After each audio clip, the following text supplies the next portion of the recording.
There's a word that gets applied to Bitcoin constantly and almost always incorrectly. That word is speculative. Speculative implies that Bitcoin's value exists in anticipation of something, a future price, a future adoption curve, a future regulatory approval. It positions Bitcoin as a bet, a probabilistic wager on a technology that might matter someday. That framing collapses the moment you apply a different analytical lens.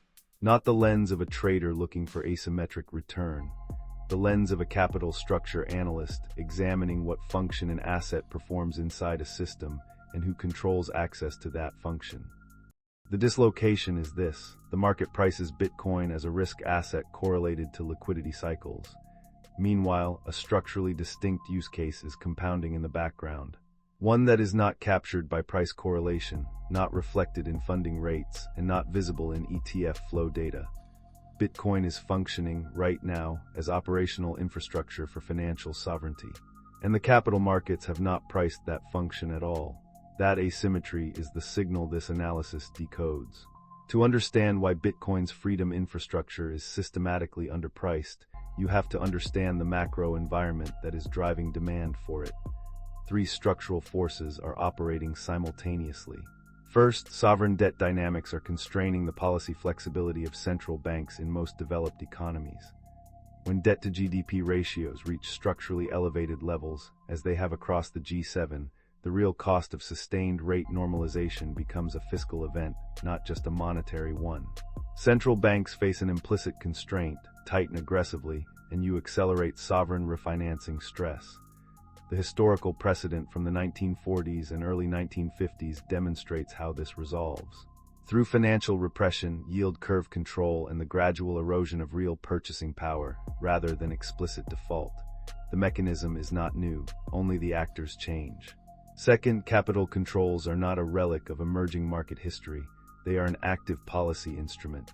In the post-amidst 2020 environment, the velocity at which governments can implement cross-border capital restrictions has accelerated structurally. The SWIFT system, correspondent banking relationships, and increasingly, central bank digital currency architectures, all of these expand the surface area of state control over capital mobility. This is not conjecture. It is documented policy design. Third, monetary debasement is not evenly distributed across asset classes. The monetary transmission mechanism flows first into financial instruments, then into labor markets. The sequence matters. Real yields, nominal rates minus actual inflation, have spent the majority of the post-amidst 2008 period in negative territory. In that environment, the purchasing power of cash savings erodes structurally.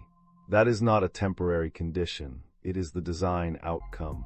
The structural implication for capital allocation is direct. The demand for assets that sit outside the monetary system's debasement mechanism is not philosophical. It is rational. The institutional positioning data is clarifying if you separate observation from interpretation correctly. First observable signal: spot Bitcoin ETF inflows represent institutional capital accessing Bitcoin within a regulated wrapper. But that capital is custodied institutionally. It is not self-custodied. The ETF structure introduces counterparty exposure, redemption constraints, and regulatory jurisdiction risk into what would otherwise be a direct claim on a non-sovereign asset. The inflows are real. The freedom infrastructure use case they represent is partial, not complete. Second observable signal: corporate treasury allocations to Bitcoin reflect a specific capital thesis. These actors are not buying Bitcoin for yield. They are buying it as a long-duration hedge against monetary debasement. With a secondary characteristic: it is the only treasury asset that cannot be diluted by a counterparty. No central bank can expand the supply of Bitcoin to service its own obligations. That property is structural, not speculative. Third observable signal: stablecoin supply has expanded significantly across multiple jurisdictions experiencing currency stress: Turkey, Argentina, Nigeria, Lebanon. This expansion does not reflect speculative appetite. It reflects functional demand for dollar-denominated liquidity outside the traditional banking system. The behavioral pattern beneath it points toward something important.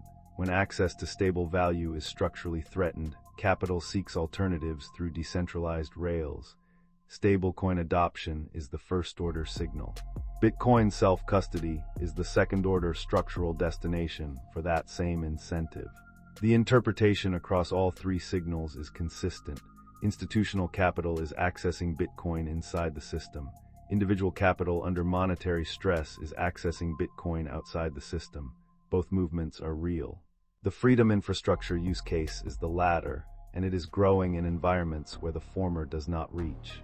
Derivatives data provides the surface-level read on Bitcoin. On-chain data provides the structural read. The two are currently diverging in an analytically significant way. First, derivatives signal. Funding rates across perpetual futures markets have cycled between elevated positive territory and periodic mean reversion during this cycle. Elevated positive funding indicates that leveraged long positions are paying a premium to remain open, a condition that historically precedes localized deleveraging events when that premium becomes unsustainable. The current funding environment reflects speculative appetite, not conviction positioning. It is a short-duration signal, not a structural one. Second, derivatives signal. Open interest as a percentage of market capitalization has reached levels that, in previous cycle peaks, coincided with volatility expansions. Concentrated open interest creates reflexive pressure. A move in either direction is amplified by cascading liquidations. The risk asymmetry here is not in the direction of price. It is in the clustering of leverage around price levels that create outsized mechanistic moves. This is a structural property of leveraged derivatives markets, not a Bitcoin-specific anomaly. First, on-chain signal, long-term holder supply, defined as coins unmoved for more than 155 days, has remained structurally elevated through recent volatility cycles. This behavioral pattern is documented across previous Bitcoin cycles. It reflects a specific conviction profile. Holders who have not sold through prior drawdowns are structurally less likely to sell into future volatility, unless the drawdown exceeds the pain threshold established in prior cycles. The supply available at current price levels is constrained by this cohort's behavior. Second, on-chain signal. Exchange reserve trends continue to show net outflows on a medium-term basis. Coins moving from exchanges to self-custody wallets represent realized demand, not speculative positioning. This is the behavioral fingerprint of the freedom infrastructure use case operating in real time. Capital moving into self-custody is capital exiting the counterparty stack. That is a structural accumulation signal, and it exists independent of price. The convexity insight is this: the expected value of Bitcoin's freedom infrastructure function compounds with each unit of monetary policy stress, capital control expansion, or currency debasement event globally. That is not a prediction, it is a structural observation. The supply is fixed, the demand catalyst is a function of sovereign policy decisions made independently by 195 governments. Those two facts exist in permanent tension, and that tension does not resolve in favor of the system. The framework for thinking about Bitcoin's freedom infrastructure value requires separating two distinct use cases, with different risk profiles, different time horizons, and different positioning logic. Use case 1 is the liquidity cycle trade, Bitcoin as a risk asset that reprices with global net liquidity. This is a real relationship, well documented across the 2017, 2020, and 2021 cycles. It is tradable, it is correlated, and it is subject to the same leverage dynamics, funding rate mechanics, and reflexive volatility as any other liquidity-sensitive asset. Managing this use case requires awareness of the macro liquidity backdrop, derivatives positioning, and cycle timing. Use case 2 is the sovereignty infrastructure position. Bitcoin as a non-sovereign, non-custodial monetary asset with fixed supply, censorship resistance, and global portability. This use case does not correlate with liquidity cycles in the same way. Because its demand driver is not risk appetite, its demand driver is institutional failure, currency debasement, capital controls, banking system fragility, and the gradual expansion of state control over financial infrastructure. This demand driver is structurally uncorrelated with risk-on sentiment. It activates when the system creates the conditions that make it necessary. The rational actor navigating this environment does not conflate the two. Position sizing for the liquidity cycle trade is dynamic, sized to the liquidity environment, managed against derivative signals, and disciplined against leverage. Position sizing for the sovereignty infrastructure thesis is different in character. It is a long-duration, low-turnover allocation to the only monetary asset that a counterparty cannot debase, freeze, or redirect. The discipline this environment demands is definitional clarity before allocation.